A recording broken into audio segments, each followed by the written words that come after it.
کوئی شخص روزی اپنی لیاقت اور طاقت سے نہیں حاصل کرتا، اللہ سب کا رازق ہے۔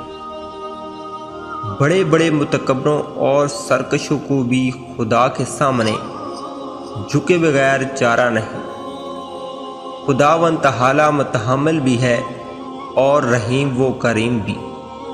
وہ گناہ گاروں کو توبہ کے لیے مہلت دیتا ہے، توبہ کرنے والوں کو دامن رحمت میں ڈھانپ لیتا ہے۔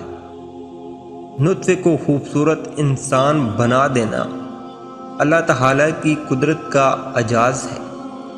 پانی کی بوندوں پر ایسے نقش و نگار کوئی نہیں بنا سکتا۔ جب تو خدا سے مغفرت و عطا کا طالب ہے تو جن لوگوں کی امیدیں تیری ذات سے وابستہ ہیں تو انہیں بھی محروم و مایوس نہ کر۔ جیسا سلوک تو مخلوق خدا سے کرے گا ویسا ہی سلوک خدا تیرے ساتھ کرے گا۔ حقیقی بڑا تو وہ ہے جو اپنے ہر چھوٹے کو پہچانتا ہو اور اس کی ضروریات کا خیال رکھتا ہو۔ ویڈیو اچھی لگی ہے تو لائک اور شیئر کرنا نہ بھولیے گا۔ السلام علیکم۔